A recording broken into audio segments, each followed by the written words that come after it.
Assalamualaikum warahmatullahi wabarakatuh.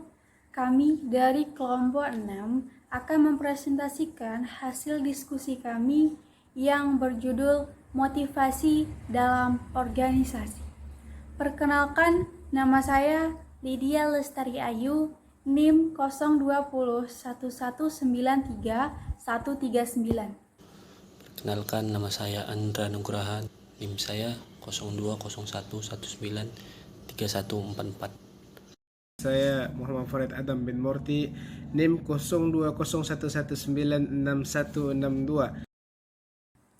Pertama, pengertian motivasi.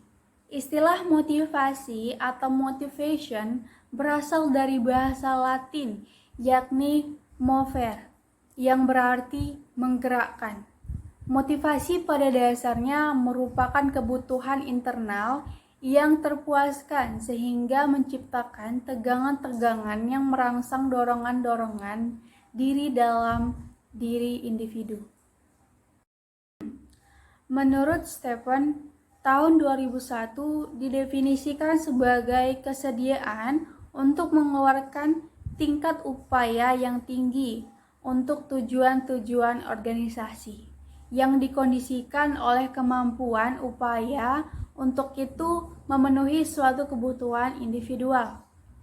Menurut Supriyanto, motivasi adalah kemampuan untuk berbuat sesuatu, sedangkan motif adalah kebutuhan, keinginan, dorongan untuk berbuat sesuatu.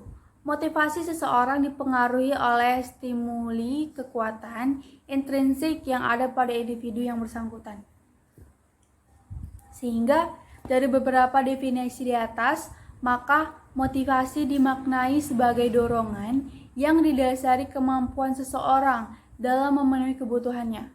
Sedangkan pemotivasian dimaknai sebagai upaya untuk mendorong seseorang dalam memenuhi kebutuhan tersebut. Baiklah, saya akan melanjutkan presentasi kami, yaitu proses motivasi. Berdasarkan pengertian di atas, maka kebutuhan merupakan faktor utama dalam motivasi. Kebutuhan adalah suatu keadaan internal yang menyebabkan hasil-hasil tertentu tampak menarik. Kebutuhan yang belum terpenuhi menciptakan tegangan yang merangsang dorongan-dorongan dari dalam individu atau untuk mencapai tujuan dimaksud. Dorongan ini menimbulkan suatu perilaku pencarian menemukan tujuan-tujuan tertentu yang bila tercapai. Proses motivasi ini dapat dilihat dalam skema berikut. Proses motivasi di situ ada kebutuhan tak terpuaskan, tegangan, dorongan, baru ke perilaku pencarian, kebutuhan dipuaskan, dan pengurangan tegangan. Lanjut, Victor Fromm mengungkapkan bahwa motivasi dalam dasarnya muncul apabila terjadi dua hal. Satu, apabila valence atau nilai hasil tertentu sangat tinggi bagi seseorang. Apabila seseorang itu merasa memiliki kesempatan yang baik untuk menyelesaikan tugas dan memperoleh hasilnya. Baik, selanjutnya akan dilanjutkan oleh Farid Adam. Terima kasih. Baiklah, saya akan meneruskan presentasi kami, yaitu kebutuhan sebagai dasar motivasi. Dari Abraham H. Maslow dalam bukunya yaitu Motivation and Personality mengemukakan bahwa inti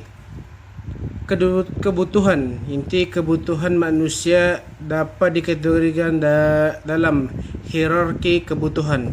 Masing-masing kebutuhan itu hanya akan aktif apabila kebutuhan yang lebih rendah terpenuhi.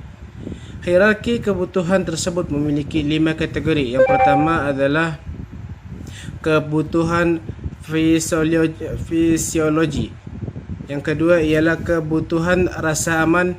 Yang ketiga adalah kebutuhan sosial, yaitu social needs. Yang keempat adalah kebutuhan penghargaan.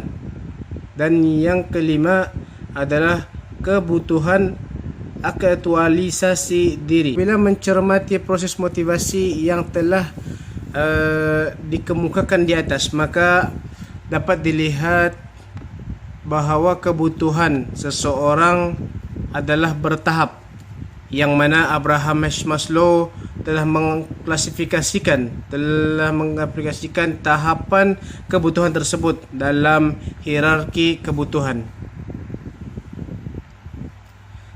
Seterusnya adalah arti penting motivasi, yaitu tujuan akhir dari Saul Gellerman.